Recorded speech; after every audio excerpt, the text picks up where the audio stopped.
Centrale dans la pratique du Scrabble, la maîtrise de la langue est abordée sous divers aspects. Notre langue, elle découle d'une structure régulière et d'une construction logique. En manipulant les lettres, l'élève y revient à cette logique combinatoire.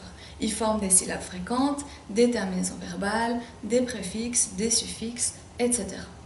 L'enseignant pourra aisément travailler le vocabulaire, l'orthographe, la conjugaison, tandis que l'élève formera des mots tout en s'amusant.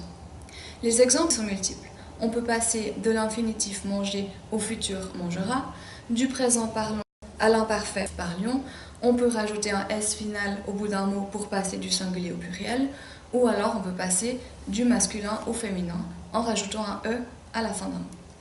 Un autre domaine essentiel, c'est le vocabulaire.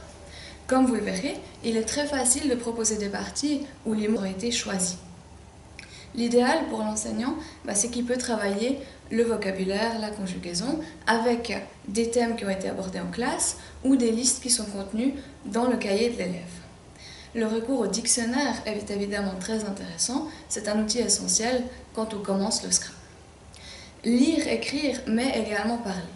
À la fin de chaque coup, on va demander à l'élève d'annoncer le mot qu'il joue. Il va nous expliquer comment il a procédé pour trouver ce mot, comment il l'a placé sur la grille et comment il a pu trouver le score de son mot. À lui d'expliciter sa démarche le mieux possible. Vous pourrez mieux vous en rendre compte en regardant une des vidéos des séances de Scrabble sur le site.